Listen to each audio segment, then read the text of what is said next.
Hey, what's up? I got back from the Midwestern Gaming Classic in Milwaukee, Wisconsin, and got a pretty good haul. So we're going to go over those games.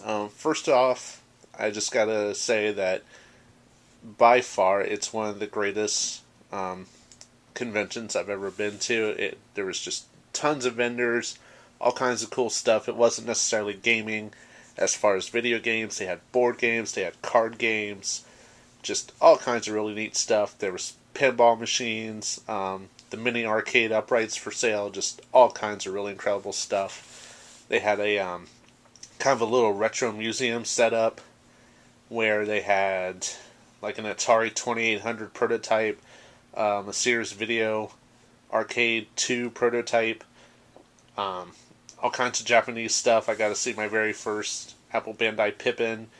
There was an FM Towns Marty in there. I'm trying to think what else. They had a CDI with Hotel Mario that you could play. They had a new one playing Tempest. Just all kinds of really neat stuff set up.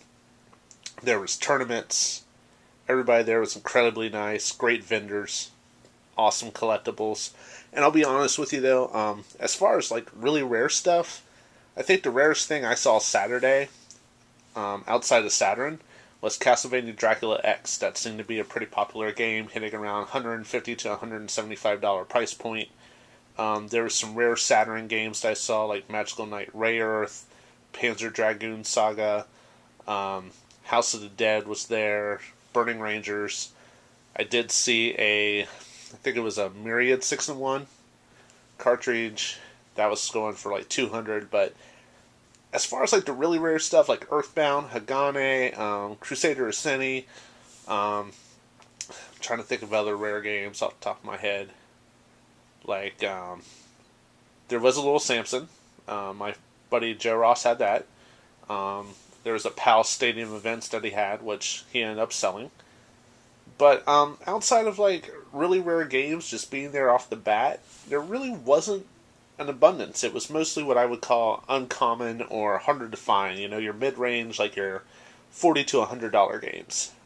So anyway, we're going to go ahead and get started on this. I picked up 14 games, and altogether I spent about $530, $540. I will openly admit a couple of these I overpaid for, but when you're in a situation where you're in a large market, such as Milwaukee, there's going to be a premium. I traveled almost 500 miles to go to this convention, and a lot of these games I know that to find locally, I'm going to end up paying just as much, if not more. So, in the end, yeah, I overpaid on a couple of them, but I felt I got really good deals. Vendors were great. There was only one guy who wouldn't work with me, but he had something that I was really, really looking for, so I went ahead and accepted the fact that he wouldn't come off of it for any less than what he had it listed for. So we'll go ahead and get started. Whenever we went into the hall, first vendor I saw had a game that I've been looking for. This is Contra 3D Alien Wars for Super Nintendo. And he had it marked for $45, and of course, I was in there, I was excited, went ahead and just forked it over.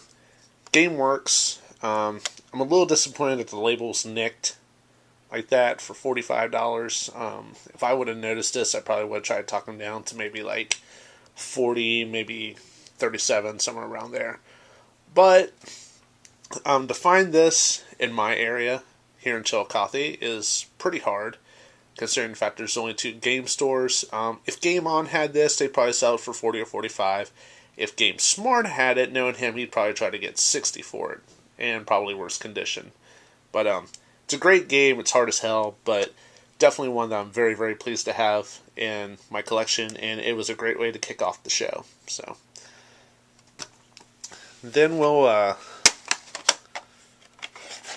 second game I bought was Zombies Ate My Neighbors. It was on my find list. It was something I was really looking for. I paid about $2 too much. This guy wanted $37 for it. Main reason being, in Wisconsin, they do have to collect taxes. That was explained to me by a couple different vendors. That's why the prices were a little bit high. But this usually goes for $35, so 37. $2 extra. I'm not going to complain. Conditions okay, back label's torn up, but I can always buy a cheap sports game, just do a transplant. Needs a little work on the case, nothing too major. I was really hoping to find a sequel to this, which is School Patrol, but unfortunately I couldn't find it anywhere. But yet again, another great game, really glad to have it. Not too hard to come by. I do see this in Chillicothe every once in a while for $30 to $40, so really happy I found this. Next two games I bought off my buddy Joseph Ross and Brody Howe. They run Cerulean Games, I do believe is the name of it. I can never pronounce it, so if I mispronounce it, sorry guys. We had talked beforehand, and he was going to hold back a copy of the next game I'm going to show you. But he had this. This is Knights of the Round for Super Nintendo. And he had marked at $45, but we did a little talking and he made me a combo deal with the next game. Really great game. I used to play this all the time in the arcades. I've only seen it once here in Chillicothe, and my buddy Justin bought it at Game On. But I've never seen this in Columbus, and for the price, I couldn't pass it up. Great game, lots of fun. And he sold this to me along with this next game. This is Rex Ronin Experimental Surgeon. It's made by Reyes Systems, the same company that made Captain Novolin. And it's not the greatest game. But for some reason, these little niche games, I think they're kind of cool to have. They're neat to show off. They're not very common. And I mean, it's not the best game, but it's fun. I played it last night for a little bit. So, Joe and Brody made me a deal. They sold me this with Knights of the Round for $60, which I think was a really, really fair deal. Let's see what's next. Got a couple PlayStation 1 games. This is Castlevania Chronicles. Out of the two Castlevania games, this is actually the harder one to find. Symphony of the Night, I saw black labeled, but they wanted $60 for it, and I thought that was way too high. I think it goes for like $35, $40 with the black label now. But Chronicles is definitely the rare of the two. I ended up paying $60 for this, and the guy would not budge off of it. He had a pile of rare PS1 games. I tried to talk him down because I bought this with another game. I only asked for $5 off, and he would not budge. So, later on, I did find another copy of it for $50, but the condition was nowhere near as good. The booklet was faded and wrinkled. And I checked later on eBay and VGPC.com and found out that $60 was actually what the going rate is for it. So, some people don't like this. I personally do because it's more like the original Castlevania games. I mean, don't get me wrong, Symphony of the Night is an excellent game, but I think Castlevania should stick to Castlevania and not try to be like Metroid. And the other game I picked up from that guy was Vandal Hearts. I had owned this before, whenever I had a PS1, before I had to start selling off some of my stuff to compensate for some bills. Paid $25 for it, which I felt was fair. The last time I picked it up, I think I paid $25 or $28 for it, and it was in nowhere near as good condition as this. I mean, this is beautiful. Label is immaculate. Disc is very clean. The instruction manual is great. So, really glad to pick this one up again. I love tactical RPGs, and this one's kind of bloody, so it's a lot of fun. And let's move on. I picked this up from a guy. I run into him at almost every convention I go to. I think the first time I ran into him was at CCAG in 2012, and I bought Ninja Gaiden for Sega Master System off of him. And I think there was a couple other games I bought off of him. Then CORGS last year, I got the Konami MSX collection for Japanese Saturn. I think his name is Mike. Really great guy. Recognized me right off the bat, and was really glad to see me. But this is the Lucky Dime Caper, starring Donald Duck for Sega Master System. This is a PAL-only release, but this is usually regarded as one of the best Disney character games there was for the system. The graphics are great, the sound's great, colors are amazing. Really fun game to play. I popped this in last night and played through the first 2 levels, and I had a blast. Um, I do really have a passion for the Disney games. I think a lot of them are really great, especially the Mickey Mouse games. But I was really glad to find this. $25. I didn't even try to haggle with him because, like I said, this guy just he always he always has stuff that I want. And this wasn't even on the list, but I just saw it and I was like, man, I have to have this. So really glad to find this one. Let's see. We'll do these two because I bought them off the same person. First off, Splatterhouse 3. This is actually one of the hard to find Sega Genesis games, and it doesn't have the manual, but the condition of the case, the artwork, the cartridge itself are amazing. It still has the hang tab, which was really nice. I paid $75 for this. Actually, I take that back. I paid $70 for it because I bought this with another game for $100. The only thing that kind of ticked me off is I turned around and not more than 3 minutes later, I found the exact same thing for $40, which kind of hurt. But I got looking around, and a complete copy actually goes for almost $90 to $100, from what I could tell from eBay and VGPC. I do know how to use eBay for pricing, so would I buy it for $90 complete? Probably not. I'd probably pay $80, but there again, it's just one of those games that you're not going to find very easily locally. So I said, yeah, I got burn on it, but what the heck. But I bought this, and I got it with this game, which is Haunting starring Poltergeist. Again, no manual, $30, so I got a little bit overcharged on it, but I had this game before as a cartridge only. Really, really fun game. I absolutely love playing it, and to find it, especially in this condition, I was really pleased. I'm pretty sure that probably somewhere down the line I can find a loose manual to go with it. So I got those two for $100. The guy did have them marked complete, I think, for $110, so he bundled up, made a nice deal with me. Alex Kidd and the Enchanted Castle, not necessarily a rare game, but I love the Alex Kidd series and I wanted to complete it. Hang tab on the case, artwork, everything's nice. The manual inside is really crisp and clean. Cartridge is great. Paid $15 for it.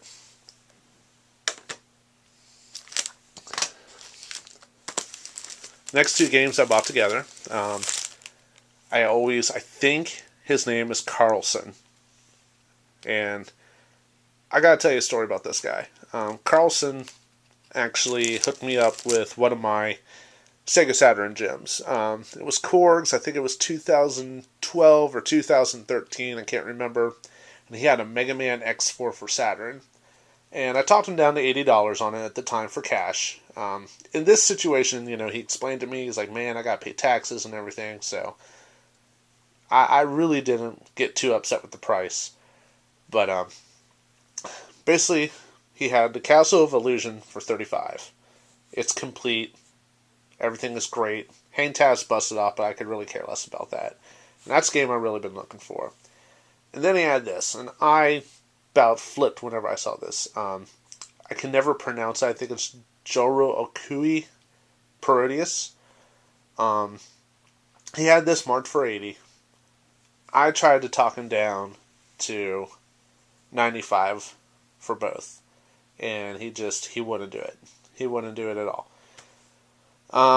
We negotiated a little bit. He explained to me why his prices were a little bit higher at this show, and he ended up taking $5 off for me. So money's money, and this guy has hooked me up so many times. Whenever I was collecting Famicom Disk System, he hooked me up on that Mega Man X4, and he's always been a great guy, and he always has awesome stuff. So I'm not going to say anything bad about him. He is a great guy. He has all kinds of rare stuff. He's hooked me up on so much great stuff in the past. So I let it slide. They only gave me a $5 break. This ship from Japan would probably be about $75. So $80. I'm not going to cringe too much. Castle of Illusion I can usually find for $30. But altogether, he gave me these two for $110. his stuff is always in great condition and it works. So really, really glad to find this one and the Castle of Illusion game. They were both on my want list. Now, the guy that had Splatterhouse 3 for $40 also had Earthworm Jim 2 for Sega Saturn for $40. And I'm usually wary about buying anything that's sealed. From what I can tell, this may not be a reseal. I'm not 100% sure. If it is factory sealed, I got a heck of a deal. If it's not, it's still an awesome game. I'm going to open it and play it. I got Earthworm Jim 2 for Super Nintendo, but Sega really did an awesome job whenever they ported the Earthworm Jim games over to their CD-based systems. Earthworm Jim CD for the Sega CD is phenomenal. It has extra levels. They rebuilt it from the ground up. I'll have to do some research. I'm not sure if this is a direct port or if they did the same thing. But there again, it's a really fun game. It's nice to have it on the 32-bit platform. And I'm sure with the enhanced sound and everything, it'll definitely be worth the money I paid for it. And I think it actually goes for $40 retail anyway, but it's the only time I've ever seen this in person. I think Warp Zone had it at one point in time, not 100% sure, but that was probably before I really cared about getting a hold of it. And the last game, was walking around, realized I'd spent $500, and I saw this. This is Cotton 100% for the Super Famicom. Like, the Donald Duck game wasn't on my find list, but it's definitely one of those games that I wanted. And I never played a Cotton game before until last night, but I've seen videos of this. And I gotta tell you guys, I absolutely love this game. It's a blast to play, no pun intended. Katie helped me out. She slipped me a $20 bill and went ahead and bought it. Guy had it marked for $40. I topped him down to $35 on it. But great game, lots of fun to play, and it was really just kind of a nice surprise to find right at the end of the show. So overall, I think I did really, really good. Grand total on this, like I said, I think I paid $537 altogether for this, and some of the stuff that I overpaid for, I don't think I overpaid too much for it, except for the Splatterhouse 3. And really great additions to my collection. I gotta tell you guys, if you've never been to a huge convention like that, you owe it to yourself to do it at least once. Brookfield, Wisconsin is where the convention actually was held. It's a suburb of Milwaukee. Beautiful town. Really friendly people. Lots of great stuff. And, the whole entire time, I took my girlfriend with me, and she was really nervous. But, after 10 minutes, she had a blast. I mean, she was walking around. Vendors were talking to her, joking around, explaining product to her. And it just was a really great time. We only ran into one person who was kind of rude, but there's always going to be that one bad apple in the whole entire bunch. And I think out of the people that were there, there must have been like 1,000 people in that building. And to only have one guy be a complete and total jerk, I can live with that. So, this is my video. Hopefully you guys enjoyed it. I can't wait to play some of this stuff. Some of it's new, some of it I played before. But, they're all great games and really great additions to my library. And next time I do one of these, it should be from CORGS, May 16th. I think it's, I can never remember the name of it. I think it's a Marriott. It's on Roberts Road there in Columbus, right off 270. So check it out. My buddy Gary Carnucci puts it on. It's always a great show. $10 for the early bird special. If you show up at 9 o'clock, get first dibs on some great games. And some of the vendors that were at this show will definitely be at that show. And I know my buddies Joe and Brody, they'll be bringing some awesome stuff. They were sharing me some of the stuff that they had picked up along the way. And I got to tell you, they got some really rare stuff in Milwaukee. So can't wait to see what's coming up. Catch you guys at the next show. Later.